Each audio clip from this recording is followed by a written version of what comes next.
안녕하세요. 국어 가르치는 수지쌤입니다. 네, 이번 시간에는 쉽게 쓰여진 시, 윤동주의 시에 대해서 같이 공부해 보도록 하겠습니다. 윤동주는 어느 시대 사람이죠? 네, 일제강점기, 그죠? 일제강점기. 일제강점기의 시인이고요.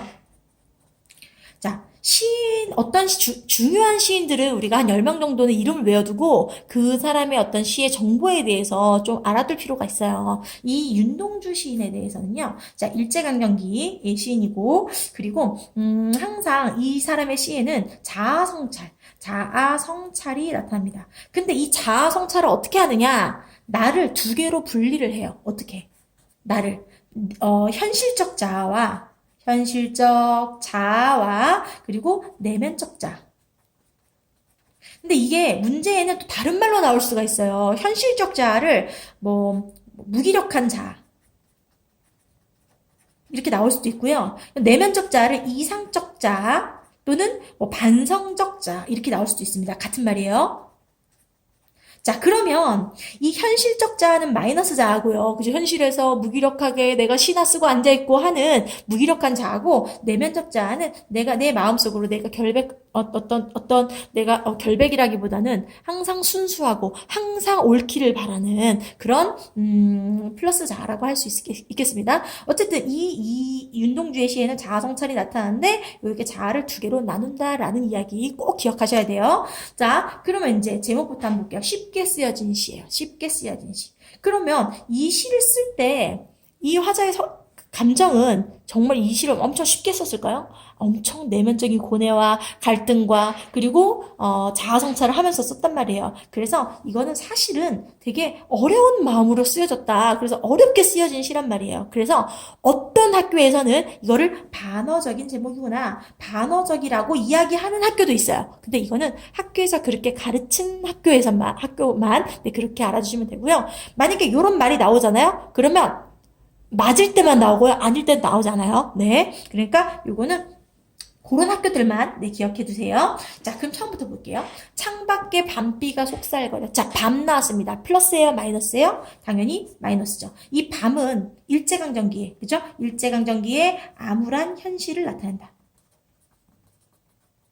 창밖에 밤비가 속살거려 육첩방은 남의 나라. 지금 화자가 처한 상황 어디에 있어요? 육첩방에 남의 나라에 있네요. 아, 육첩방은 남의 나라는 화자가 처한 현실을 보여주는데 얘가 지금 어디가 있냐면요. 일본에 유학을 하고 있어요. 부모님이 이렇게 보내주신 돈으로 일본에 유학을 하고 있습니다. 어쨌든 육첩방은 남의 나라. 자, 그러면 이거는요, 암울한 현실을 뭐하고 있어요? 인식하고 있죠. 현실 인식. 그러면 긍정적 현실 인식, 부정적 현실 인식. 당연히 마이너스 부정적 현실 인식이죠. 자, 그 다음에 시인이란 슬픈 천명인 줄 알면서도 시인이 왜 슬픈 천명이에요? 슬픈 천명이라는 거는 내 직업이 이게 되게 슬픈 운명이라는 거예요. 왜 운명이 슬퍼요? 시인이라는 거는 막 적극적으로 막 저항하고 막 이런 거 못하고 그냥 가만히 앉아서 이렇게 소극적으로 시밖에 쓸 수 없는 거예요. 이 슬픈 천명이라는 거는 내가 시인이기 때문에 소극적으로 시만 쓸 수밖에 없다. 네. 그래서 슬픈 천명이라고 표현했다. 그 다음에 알면서도 한 줄 시를 적어볼까? 땀내와 사랑내 포근히 품긴 보내주신 학비 봉투를 받아서 부모님의 어떤 사랑, 그죠? 이 사랑이 담긴 학비 봉투를 받아 대학 노트를 끼고 늙은 교수의 강의를 들으러 간다. 그럼 나는 이 늙은 교수한테 막 새로운 학문과 지식을 막 진짜 도움이 되는 신식 지식을 배울까요? 하필이면 왜 늙은 교수냐 이거를 생각을 해봐야 돼요. 이 늙은 교수는 이 사람이 하는 수업은 아마도 현실과 괴리가 뭐예요? 동떨어진, 그죠? 네, 현실과 괴리가 뭐라고요? 동떨어진 낡은 지식일 것이다. 그럼 나는 늙은 교수에게 강의를 들으러 가는 낡은 지식을 배우러 가는 나예요. 그럼 여기에 화자의 모습은 플러스 나예요? 마이너스 나예요? 마이너스자죠. 현실적인 무기력한, 그죠? 소극적이고 무기력한 자아의 모습을 보여주고 있어요. 현실적 자. 네. 그 다음에 생각해보면 어린 때 동무들 하나둘 죄다 잃어버리고 자 무슨 감 느끼고 있어요? 다 잃어버렸어요. 상실감 느끼고 있죠. 죄다 잃어버리고 나는 무엇을 바라? 이때 나 플러스 나예요? 마이너스 나예요? 당연히 마이너스 나죠. 나는 무엇을 바라? 나는 다만 홀로 침전하는 것일까? 이 침전하다는요. 나는 이렇게 밑으로 가라앉는 것일까? 이 정도의 뜻이거든요. 아래로 가라앉다의 뜻이에요. 그러면 이 아래로 가라앉는다. 이거는 가라앉는다. 그러면 이거를요. 이 그대로 해석을 하면 되게 하강적 시어구나.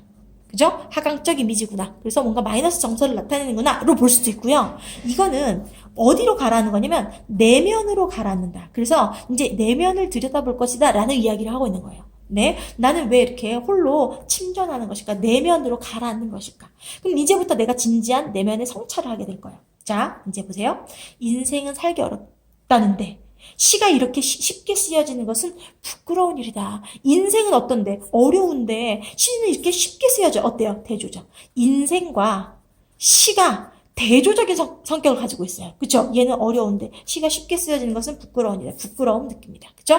윤동주 시의 특징이에요. 부끄러움이 엄청 많이 나옵니다. 네.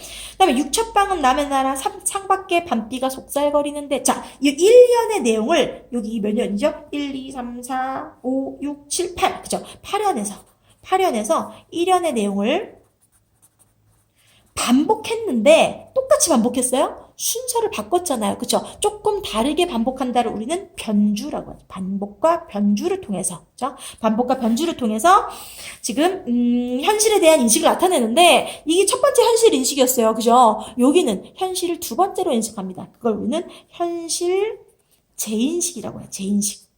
자, 그럼 보세요. 첫 번째 현실 인식을 했을 때 요 뒤에 나온 내용이 다 플러스 내용이었어요? 마이너스 내용이었어요? 다 마이너스 내용이었죠. 나 너무 나 소극적으로 시밖에 못 써. 그리고 나 이렇게 현실적이고 무기력한, 나 너무 한심해. 이런 얘기하고, 상실감 느끼고, 그리고, 나 이렇게 가라앉는 것 같아. 나 부끄러워.까지 얘기했어요. 그죠? 그럼 이제 자아성찰 했잖아요.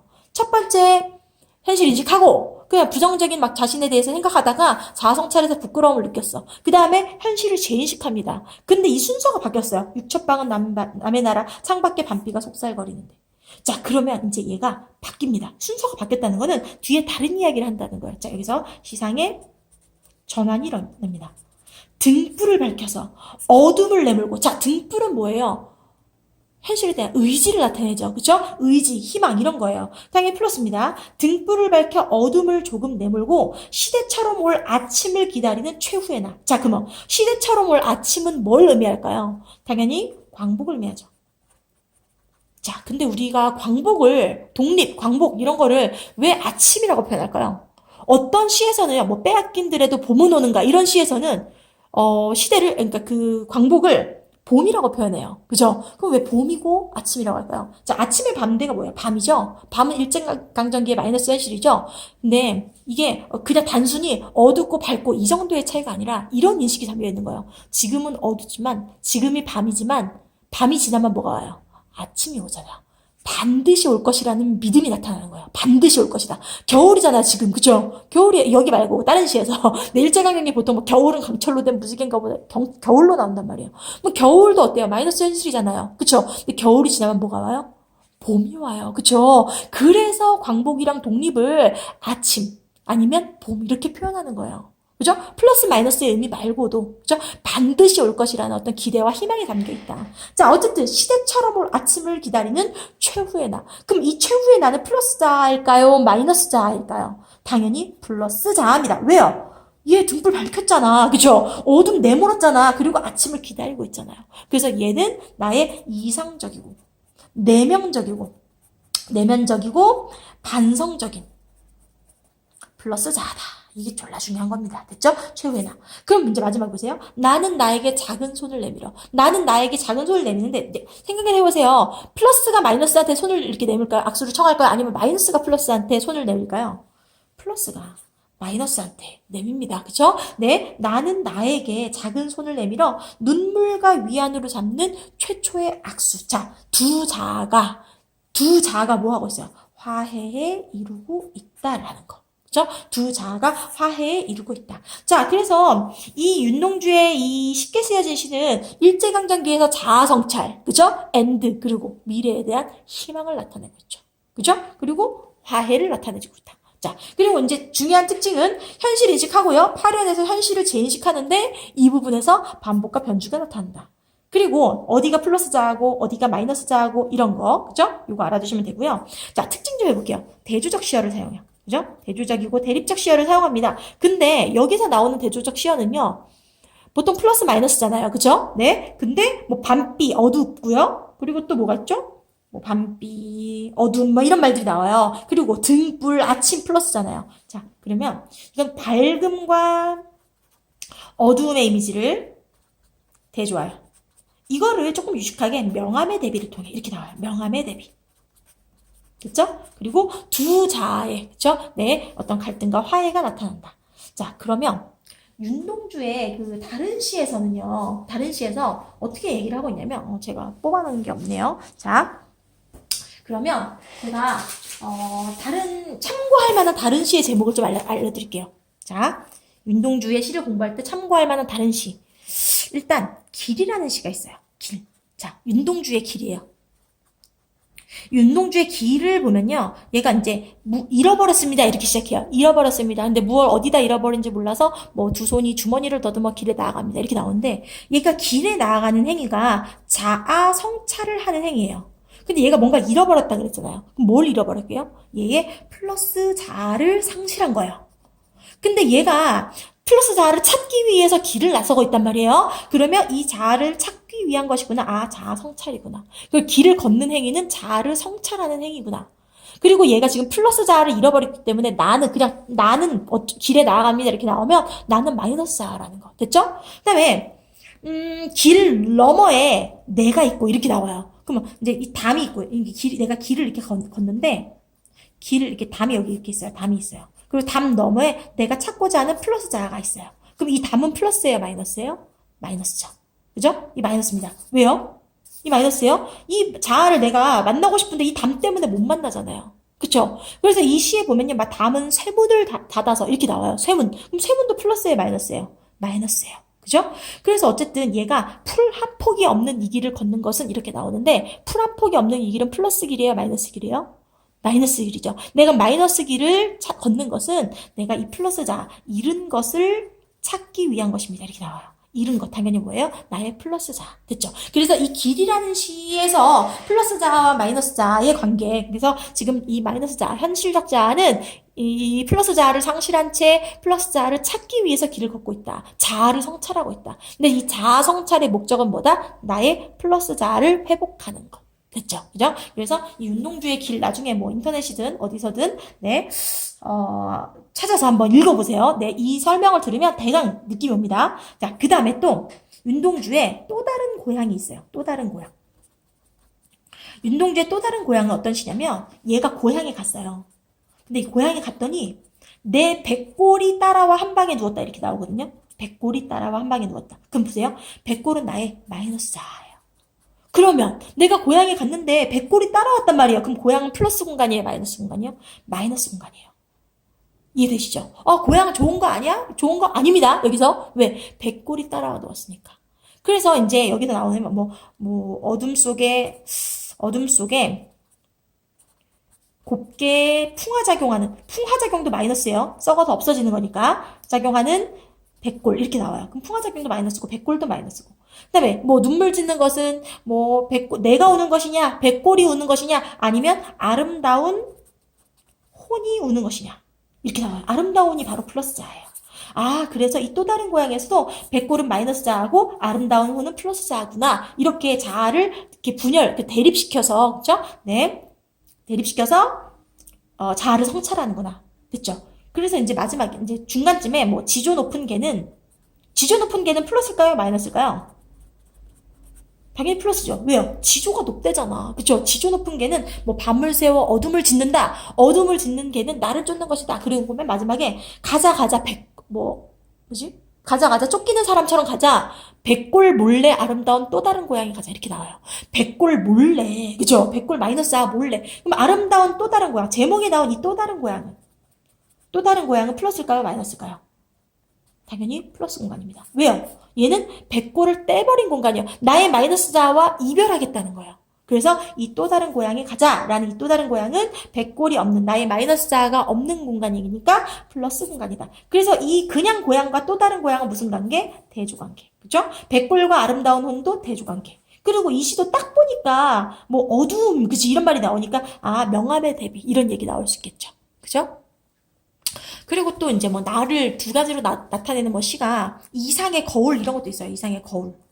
네. 이상의 거울이 있는데 뭐 거울 속에는 소리가 없어. 어쩌고저쩌고 이렇게 나오는데 거울 속에 나와 거울 밖에 나가 있어요. 근데 막 거울 속에 나가 플러스고 거울 밖에 나가 마이너스고 이건 아니에요. 그냥 이상의 나는 자아가 분열된 상태예요. 플러스 자아 마이너스 자아 아니고 그냥 자아가 분열된 상태인데 거기에서 맨 마지막에 어떻게 나오냐면 그러니까 거울 속에 나를 진찰하고 근심할 수 없어서 쓸쓸하고 이렇게 나와요. 섭섭하고 이렇게 나와요. 그래서 이상의 거울에서는 두 자아가 나오긴 하는데 얘가 화해에 이르지 못한다. 그냥 분열된 상태로 끝난다라는 거예요. 근데 쉽게 쓰여진 시에서는 어땠어요? 눈물과 위안으로 잡는 최초의 악수. 그쵸? 그래서 분열을 극복하고 두 자아가 화해한다. 요거 꼭 기억하시면 됩니다. 그 다음에 또 플러스 자아, 마이너스 자아로 나눌 수 있는 어떤 그런 시는요. 네, 어떤 시가 있냐면 아라비아의 사막으로 나는 가자. 그 제목이 뭐지? 생명에서. 네. 유치환이라는 시인의 생명에서가 있어요. 자, 이 생명에서는 뭐냐면 내가 지금 병든 나무같이 생명이 부대끼고 있어요. 그러면 생명력을 잃은 상태예요, 마이너스. 나는 이 생명력을 회복하기 위해서 아라비아의 사막으로 간대요. 아라비아 사막. 여기에 가면 운명처럼 반드시 나는 운명처럼 나와 대면할지니 이렇게 나와요. 그럼 아라비아의 사막에서 만나게 된 나는 어때요? 나의 플러스 자아가 되는 거죠. 그죠? 네, 그리고 뭐 나는 원시의 본연한 자태를 뭐 깨닫지 못하거든 뭐 이렇게 나오는데 원시의 본연한 자태 이거 다 플러스 자아. 그래서 내가 나를 만나겠다라는 이야기. 그럼 이 나는 플러스 나라는 거예요. 그래서 자신의 어떤 본질적인 자, 나의 어떤 생명력 넘치는 플러스 자와 만나겠다. 그래서 이런 시들 좀 공부를 해두시면 문제를 푸는데 훨씬 더 쉬울 수 있습니다. 그래서 공부하다가 만약에 내신용 문제가 필요하시면 요청을 하세요. 그러면 제가 이메일로 보내드리도록 하겠습니다. 네. 그래요. 그러면 이제 문제 풀다가 중간중간에 요런 시들 나오잖아요. 그러면 꼭 정리해두세요. 네. 그래서 윤동주의 시, 그리고 이 시대를 사는 다른 저항시들, 이육사의 시라든지 이런 비교하는 문제도 나올 수 있으니까. 자, 이육사의 시. 계속 한 개씩. 원래는 시만 하고 끝내려고 제가 이런 걸 한 개도 준비 안 했었는데, 말하다 보니까, 이육사도 윤동주와 아주 비슷한 시대에 살았던 인물이죠. 근데 이육사의 시는 어때요? 굉장히 남성적이고 적극적이고 저항적이에요. 근데 윤동주의 시는 어땠어요? 좀 소극적이고, 좀 내면적이고, 약간 여성적이에요. 그래서 그런 성격도 좀 비교해 두시면 될 것 같습니다. 아마 문제 풀다 보면 자습서나 평가 문제집 사서 문제 풀다 보면, 아니면 그런 게 없으면 저한테 요청하시면 제가 문제 보내드리는데, 그런 문제 풀다 보면 아마 이육사나 아니면 이런 시들이 나올 거예요. 그래서 비교하는 문제 나올 때 꼭 정리해 두도록 합시다. 네, 여러분 수고하셨어요. 안녕.